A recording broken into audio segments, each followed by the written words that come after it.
This one, I'll tell you what, folks. This video, it's only happening because I've had a very bad day. And I got something to say. I've told this people, or I've said this on this channel many times, and on my other channels as well. I have people that watch me in secret. People that no good behind it. Done a lot of shit in my life, folks. Not proud of it. Done a lot of shit in my life in many places. Not proud of that. I've lived in 11 states in 60 years. If you want me to name them, I can. It'd take me a minute, but I can name all 11 of them. My wife told me them last time she counted it up. But this is for this video tonight. From my bad day, it's got to be for one thing and one thing only. So you young people, listen up and listen good. And when I say young folks, I'm telling you what, I'm talking about anybody from about 40 years or under. 40 years or younger. Hell, I could even go and say 50 years or younger, but I'm not going there. But I could. But I'll say 30 years or younger, or 40 years or younger, not 30, 40 years or younger. Listen up. You can never walk away from what you did when you was younger. Make no mistake about that. Today, I'm still paying for it. It happened today at 60 years old. I'm still paying for shit that I did when I was younger. Make no doubt about it. I'm still being punished to a point.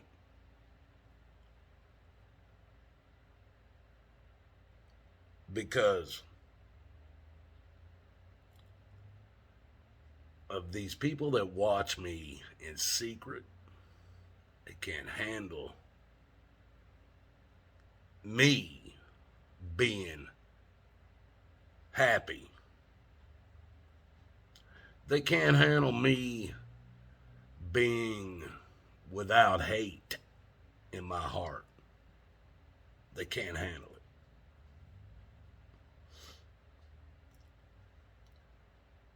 Now, I ain't gonna lie to you, folks. I ain't gonna lie to you. The things I was told today was true about me. But not in the last 20 years. Not in the last 20 years. My ass mellowed hard when I started fighting with the government.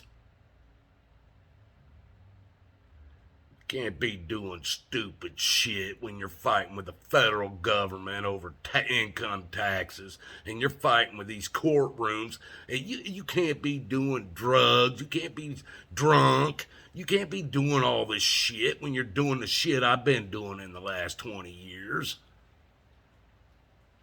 That shit don't work. I've been in prison by now if I...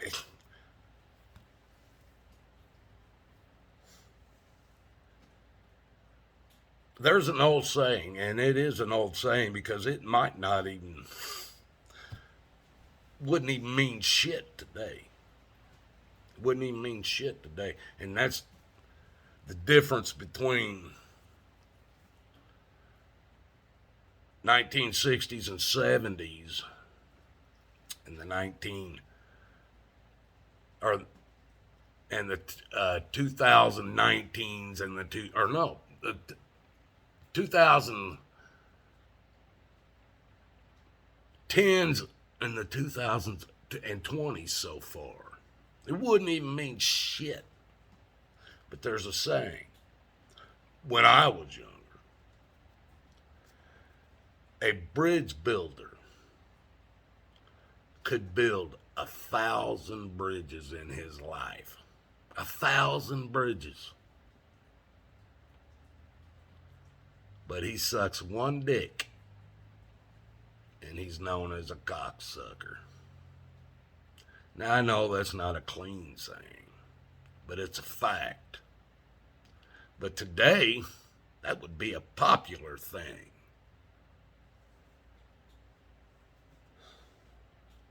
My past, and I wrote this shit down because, folks, when this shit happened today, there's so much shit going through my head right now. My wife knows what's going. My family knows what's going on. I've been talking to them about. They're tired of hearing. I've got to come out and release, and so you guys get the release. Now, my past. My dad trained me well. Korean War vet, and he was in the Chosin Reservoir battles that were said to be, even the Marines say it was so bad on the Army. But anyway, he come out with 3 Bronze Stars and a Silver Star. I was raised by him. He was 5'7". I'm 5'7". He was 135 pounds. Maybe 150 at his heaviest. Today I'm 175 pounds. I'm still bigger than what he was. But I've always been around 200 pounds with a lot more muscle on me. Not today, folks. My back, my heart, my lungs, shit won't let me. But I learned at an early age by my dad that if people feared you, they didn't fuck with you.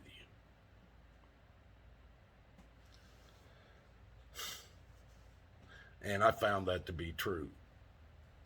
For about the first, I'd say 40 years of my life, folks, I wanted people to fear me, not be scared. Not to, I don't know, man. I don't know what it, no. I wanted people to fear me. And I spent 40 years perfecting that. The reason I wanted them to fear me is one of the main reasons. If somebody feared you, 9 times out of 10, you didn't even have to put a finger on them. If somebody don't fear you, you're going to have to fight them. Do you understand how your government works? Do you understand that yet? I'm telling you how it works because it worked for me. So instead of fighting them, I made them fear me. I didn't even know it until later that it worked earlier than what I thought.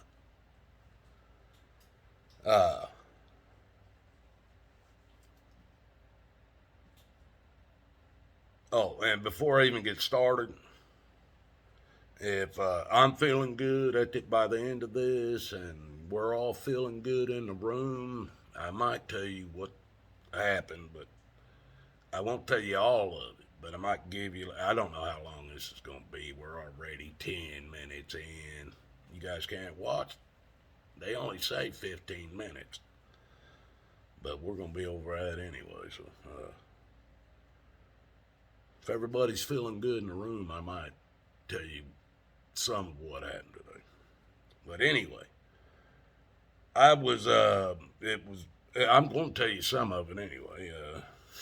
It was said to me today by somebody that I am toxic, crazy, and that's why nobody loves you and your family. Now, 20 years ago, folks, that would have been the exact statement to describe me. Exact 20 years ago.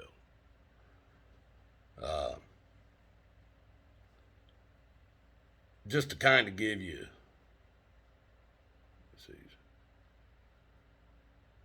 I even learned at an early age that you say something in a certain way and people take it as a threat. You say something in a certain way and you want them to take it as a threat without it being a threat legally. And but you got to be able to back it. So you got to have that fear. Fear, folks. Fear. Now, even when I was young, like I told you guys, I drank. I probably started drinking at like 11 or 12 years old. Me and my brother's 4 years younger than me. He was drinking younger than that. We had quarts of beer we were stealing from the village pantry that was up the street from our house, in our closet under our dirty clothes.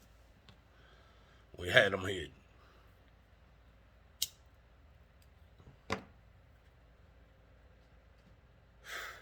Had a lot of people that didn't like me. Wonder why. When I was a kid. But I wasn't a wimp, I guess you should say.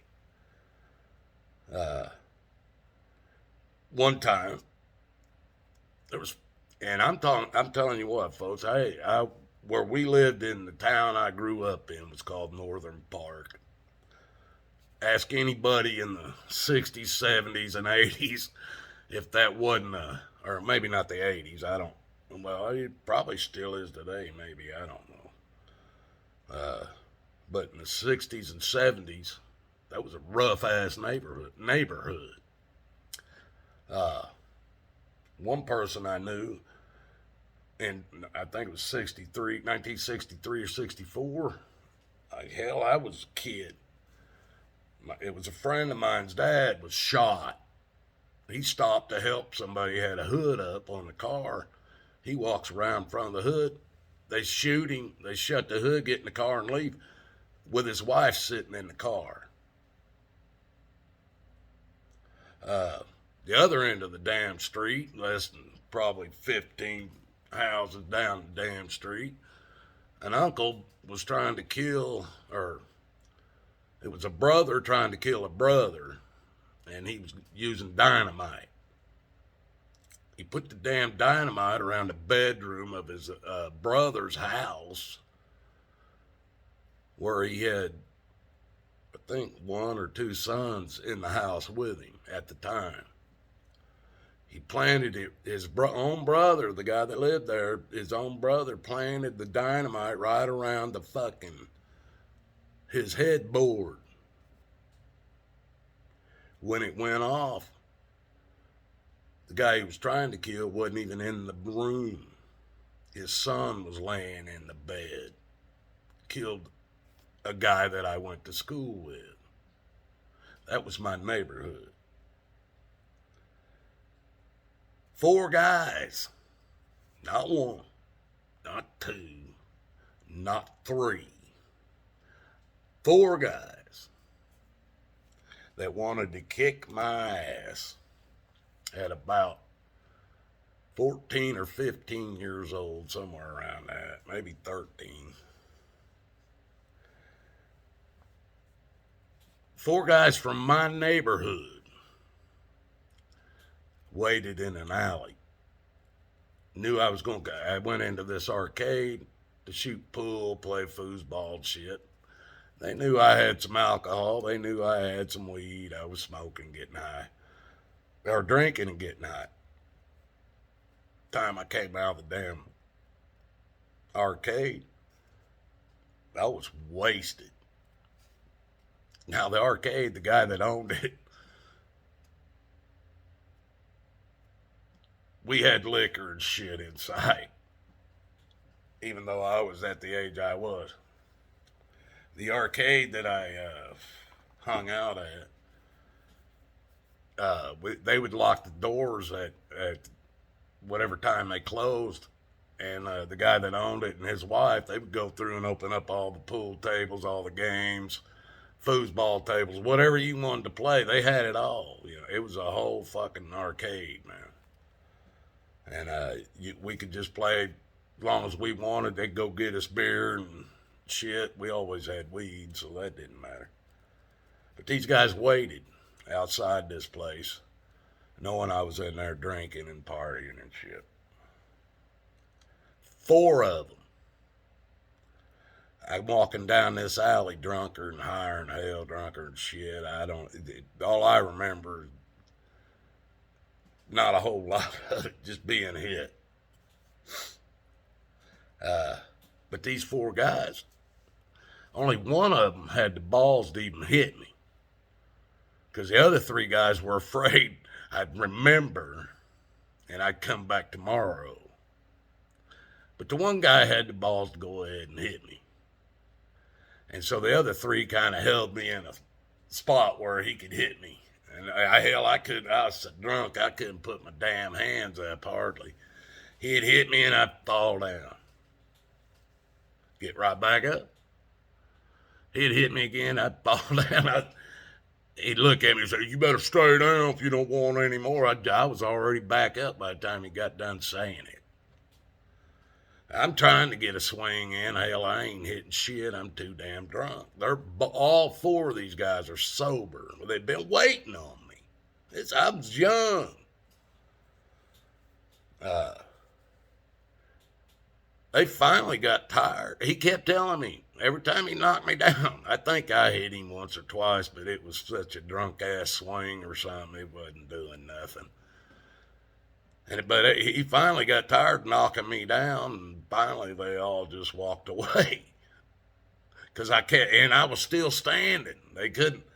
I was too drunk. They weren't going to knock me out. I was only knocked out once, folks, in my life by a punch.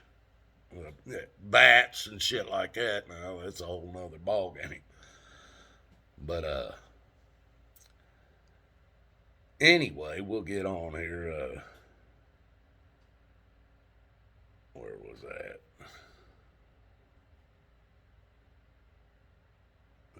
Okay. Before I flip this, because you guys know I got notes. My brother-in-law, he was married to Satan's bride, my sister, for, I don't know, 28 years or something like that. Him and her, now my brother-in-law's about, I think he was 6'1".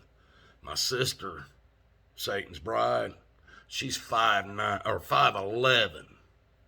5'11". I'm 5'7", folks. 5'7". Satan's bride's 5'11".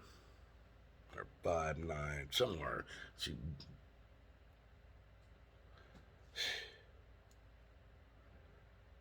Let's see, anyway, I got notes here. My brother-in-law told his two sons.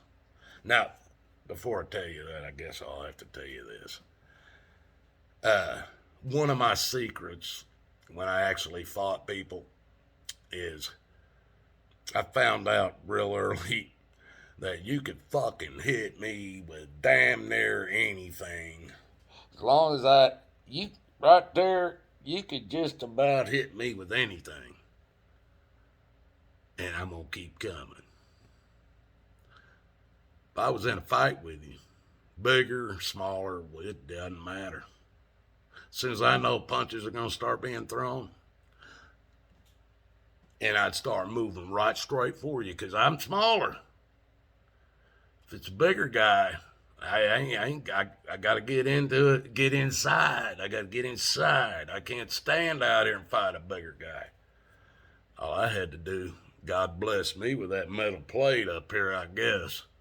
Because all I had to do, drop that head down, let them bust their damn knuckles on that rock. Let them bust their knuckles on that rock a few times. By that time, I'm already inside. I'm hitting belly shots, I'm hitting chest shots, and I'm coming up with uppercuts like you wouldn't believe. Nothing like Tyson, though. I wish I had Tyson-style shit. I'd have really hurt people then.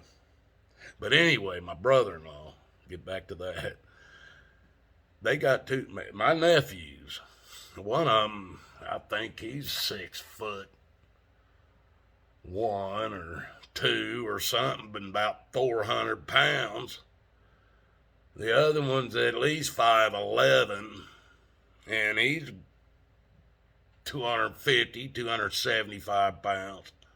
Both of them tower over me, just like their daddy. What their daddy told them. Said the thing about Uncle Brian, that Brian's one of my names. Thing about Uncle Brian, you can beat on him all day long and he's gonna keep coming. I always laughed about that, because that was a true statement. This is why people call me crazy. This is why I'm saying that things you are doing right now, in between the ages of being born and 40 years old, will ride, in between the ages of being born and 20, being born and 30 years old, will ride with you for the rest of your days on this earth. No matter what you do to fix, no matter what you do, even you can do everything in God's eyes, but you'll never do anything for people who live for this world.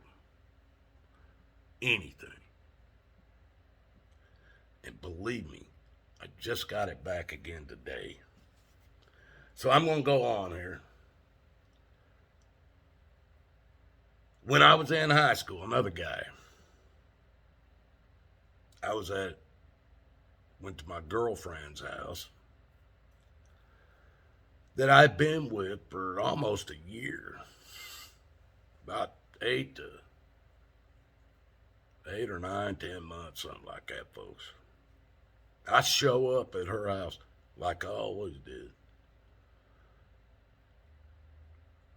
They're telling me not to come in the house. Her and her brother were home. Her mother worked at night, so when we were kids, her mother wasn't ever home. Her brother was about a 6'1", big ass boy, and she was a little bitty girl. Man, I never did understand that.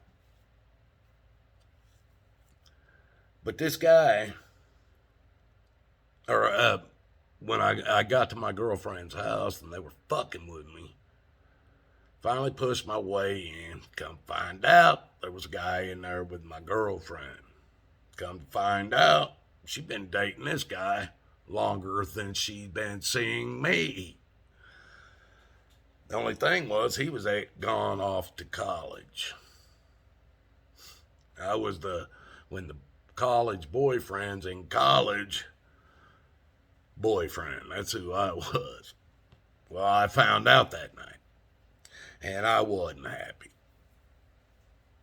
And this guy had an afro. Well, I grabbed him by both sides of his afro, and I gave it everything I had to see if I could rip one side or the other apart. I didn't succeed. I was drunk. But her brother came in, pulled us apart basically, grabbed a hold of me, pulled me, separated us. He was the big boy. By that time, I was headed, I walked into the kitchen. There's a counter stand between me and that place that he was. That's what I wanted. I wanted a counter between us. Now, by the time he figured out what was going on, he was going to be pissed. So I knew he was coming at me. He's coming at me. Things are going to get hurt. More than likely, me. There was one thing in front of me sitting on the counter. And folks, this was back before the cell phone shit, okay? I'm talking about a phone that you had one piece you would pick up, talk into, that had a line coming off of it down to a base, that you picked that base up, and there was another line coming off of that going to the wall kind of phone shit. Sitting right on the counter in front of me. I got a big old boy coming at me. And I'm pretty good pitch. The phone got picked up. And he got hit right below his left eye with a wham. The fight ended. There was no more fight.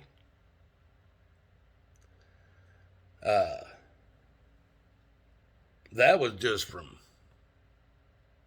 about in my teenage years, folks. Now, this is why, I say, hey, you know what? Years ago, yep, I was toxic. I was fucking crazy. And this was the beginning of toxic and crazy. I pushed it. To the limit. And Arizona, my brother come slinking around. He's on meth. He's coming in. It's about out there. You couldn't tell it was Christmas because even at Christmas time, there was only sand and heat. But he comes slinking around and he's telling me some story about fucking every car that goes by that's red or white. That's part of a cult that's chasing him. And like I said, he was all fucked up on meth. And I fucking grabbed a hold of him and took him in front of a mirror and said, look at you. About 3 or 4 weeks or a month and a half away from Christmas, and I ain't gonna have to worry about buying for you. You're gonna be fucking dead. And I was gonna look at you, and I was holding him in front of the mirror and making him look. Well, he asked me to help him. I said, all right. I said, I want to know who you getting the shit from. He told me. He was stealing shit from mom and dad, taking over and trading it. He told me right where it was. I drove over there. I fucking walk up to this apartment, folks. There's 3 or 4 guys sitting on a fucking couch inside doing whatever they're fucking doing. I grabbed the doorknob. It ain't even locked. I opened the fucking door up. I walked in like I owned the fucking place. I looked at the guys on the fucking couch. They're all still, there ain't nobody got up. I'm standing there looking at him. I said, I'm telling you right now, I see my dad's lawnmower standing there. I'm even madder than hell now. I fucking look at him and I said, I'm telling you right now, you motherfuckers sell another fucking speck of that fucking shit to my brother, and I named him. I said, I'll be back over here with the cops, but when I come back, I'm gonna hurt you motherfuckers before I call the cops. And I fucking waited. None of them got up off that damn couch. None of them. I walked out and said, you've been fucking warned. And I slammed their fucking door. Crazy. Crazy. Fuck yeah, I was crazy.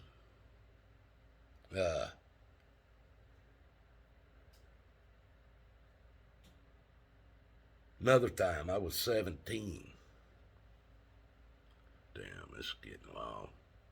I was 17. I was found walking down Greenwood, middle of Greenwood, where I grew up. Fucking 4-lane road.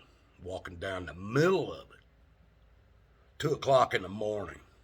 In a car anywhere in that town at 2 o'clock in the morning, hardly. Said people was working. I'm walking down the center of that fucking street. Greenwood City cop pulls up on me. He knows me. I'm drunk. I'm so blown out drunk, I don't even know what the fuck's going on. I'm just down the road. I've got blood all over me. He's looking at me going, Brian, what the fuck? What the fuck? And he looks and he sees the back of my head, and my head had a fucking 8-inch gash up the back of it. Somebody split my fucking scalp. That's what they call it. With a bat. He didn't call an ambulance. He didn't arrest me for being underage and drunker than fuck. He put me in his car, took me home, drove me up to my house. Told me, now, when you go inside, wake your parents up and tell them to take you to the hospital. I said, okay, I'll do it. I wasn't waking my parents up when I went in the house. I didn't realize it till over 8 hours later when I come to, laying in my bed, my head was still laid wide open. It was so deep, I could stick my entire length of my fingernails down in that cut. That's how deep it was. By this time. Now they couldn't clean it, or all they could do was clean it. They couldn't stitch it up or nothing. It done been over 8 hours. They couldn't do shit with it. Well, they probably couldn't have done shit much with it because I was drunker than fuck anyway. But they couldn't do shit with it. So they scrubbed the fuck out of it, and that was it. I had to live with it.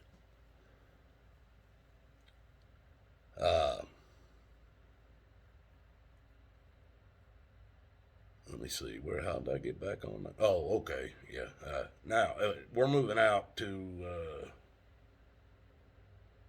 out of all these times, folks, I was always fighting with the cops and everybody else in fucking town, including my own family. I fought every damn buddy. There ain't no doubt about that. I ain't gonna ever deny that. I was a fucking asshole. Hillbilly motherfucking asshole. That's even worse. That's dangerous. Out in Arizona, again, I wanted to get back out there. I was chased one time, getting into it with a bunch of fucking skinheads. White people. Shit happened. I'm trying to get away from them. I've got about 15 of them surrounding my truck. I'm in a Ford Bronco set up for off-roading, rock crawling shit. And they've surrounded me and starting to try to do shit to my truck. I said, fuck that, put it in first gear and popped the clutch and drove the fuck out of there. Well, when I did that, I had a bunch of them jump into cars and trucks and shit, and they started chasing me. Skinheads. This rush hour traffic, Mesa, Arizona. I couldn't go down the road. The damn cars were there. So I hit the sidewalks. I hit the damn front yards. I went through backyards. I took out fences. I was running over bushes. I jumped through an intersection. Not the intersection's running like this. I came off the corner into the intersection, coming out of somebody's yard, when the first off-duty sheriff saw me do that. He calls in the sheriff's department.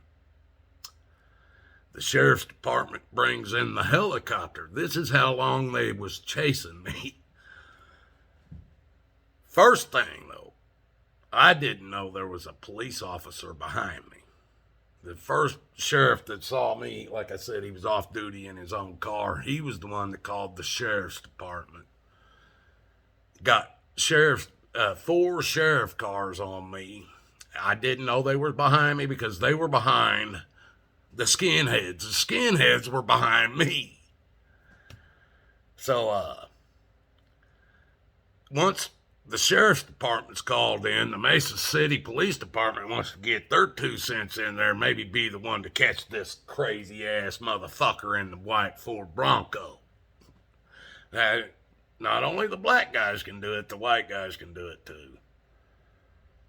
These motherfuckers didn't get me stopped till I got back to my house. The damn skinheads were right behind me. I thought the first person up on me was the off-duty sheriff. As soon as I pulled up next to my house, there was a shotgun less than about 3 foot from where I jumped out of my truck. That's what I was going for. But the first car behind me was the off-duty sheriff. He got out with his badge out, his gun drawn, pointed right dead at me, telling me to get on the ground. By this time, I'm looking at guns. I'm getting down.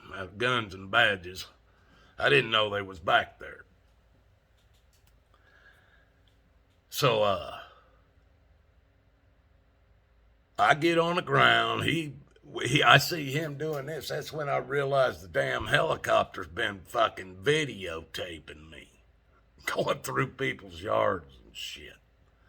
I didn't know it. He gets me handcuffed. By this time, some of them fucking skinheads are pulling up. And they're fucking talking to the sheriff. They're telling the sheriff some bullshit about some accident. They want me to pay for his motorcycle. And I'm telling, all right, so they're kind of hanging around these fucking dumbass skinheads. Well, when they was chasing me, one of the skinheads was on a freaking motorcycle, and I hit my brakes, and he bit the ass end of my Bronco that I had. Let's see, I had 4-inch on the front, so I had 2-inch diameter, 1/4-inch thick, steel tubed bumper on the rear of my Bronco. When him and that motorcycle hit the rear end of my Bronco, it wasn't fun for him. He laid there. Well, now, they've got people up there wanting me, or telling this sheriff that's got me under arrest. Now, by this time, the other 3 sheriffs were already on scene. The Mesa Police Department were on scene. But these skinheads are trying to convince this sheriff that I needed to pay for this guy's medical insurance, or medical bills, and the bike that he crammed into the ass end of my Bronco. Well, all this shit, folks, they had my entire neighborhood so full of cops, police departments, or the sheriff, the police department, ambulance, fire department. They had everybody. My wife and kids come home. They went up to the store. They come home. They can't even get to my house. And my wife, first thing she says is to the kids is, "Oh my God, what has Brian done now?" Now, folks, I tell you these stories, man, and man, there's stories I can tell you about caves and mines in Mexico and all the shit. The people that are using this against me today, the only people that know about it, there's a lot of people that know a little bit about me. Ain't nobody knows all this shit but Satan's bride and her little two monkey slaves she's got, her sons.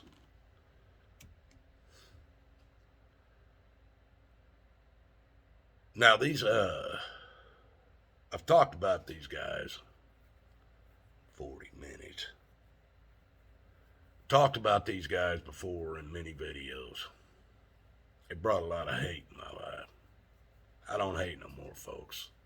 When I tell you I love you, I really do love you. I haven't had no hate in my life since almost a year ago. My mom died in May, right around my birthday.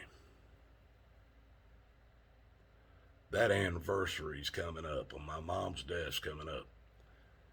And today, my sister, Satan's bride, I have had nothing to do with her, her sons, anybody on that side of the family. I took their phone numbers off. I don't have no way of them contacting me or me contacting them. And my sister's, oh, she's got to let me know. She's got to let me know she's still going to be in my life. She's still going to bring that hate in. Well, just so you guys know, she got a hold of my daughter. I've only seen once out in Arizona.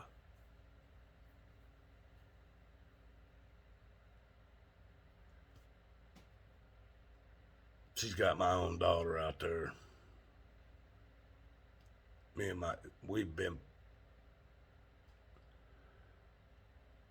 It's been a fight. It's been an ending, let's just say. But my sister thinks she won. My sister thinks she won. All she's doing is marking her own soul even deeper.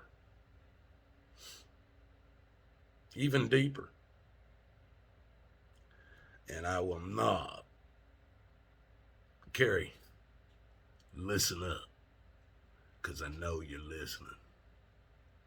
I will not let your hatred back into my family's lives again. Ever. You might as well move on. You and Satan have no chance.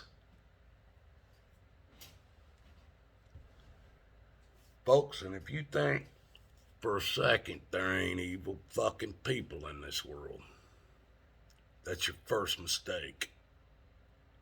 So you better make damn sure you believe in and trust those who you listen to.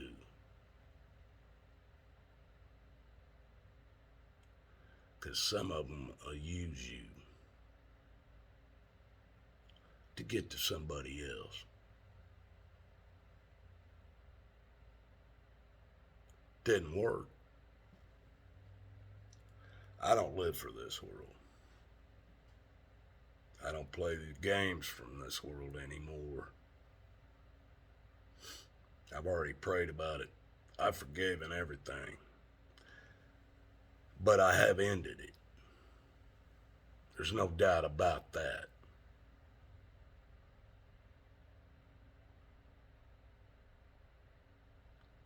I won't let that back in my life. Not from anybody.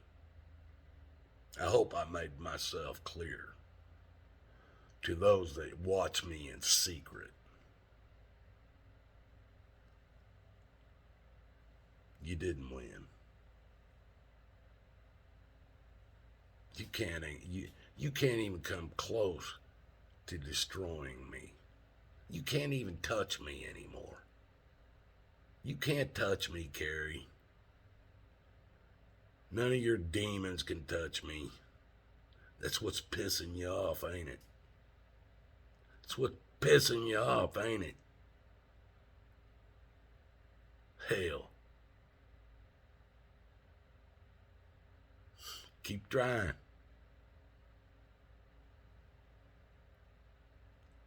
What are you gonna do, Carrie, on the day you die? What are you gonna do? Shit. Don't think you're going to heaven.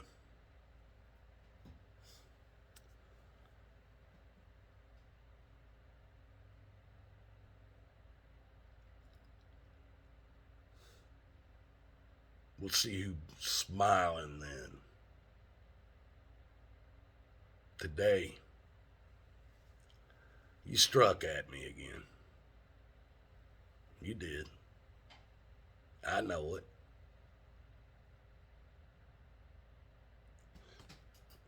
I ain't bleeding nowhere. I ain't bleeding nowhere. I don't live for this world, Carrie. You're a waste of my time. You and your demon seeds. Sorry. Yeah. Keep throwing my past up. People around here, they know who I am. That's all I need. I don't care what you think in Alabama.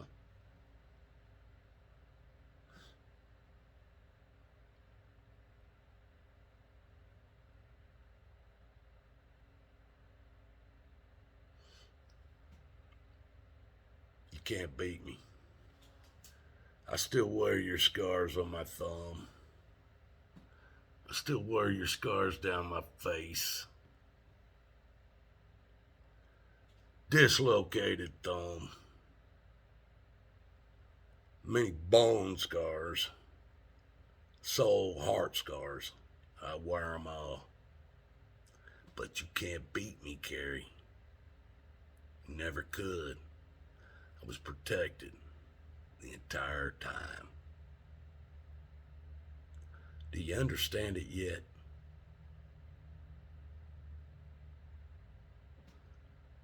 Walk away, Satan's bride. In Jesus' name, leave me alone. All of you that run that clan. Understand yet? You can't get to me. Many try. Many fail. You're going to be the biggest loser of them all. I did change. I've changed more in the last 3 years than I have in the last 20 years.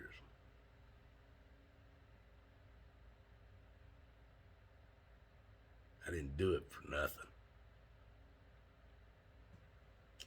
Keep attacking. I'll still be standing. I always do. Everybody else that put up with this entire video, I do love you. I had to say this shit because I know the bitch is listening. She's Satan's bitch. Make no mistake about that. You guys, I got a lot of praying to do. Been a bad day. Have a good one. If I'm lying, may God drop me dead right now. If I'm lying about anything,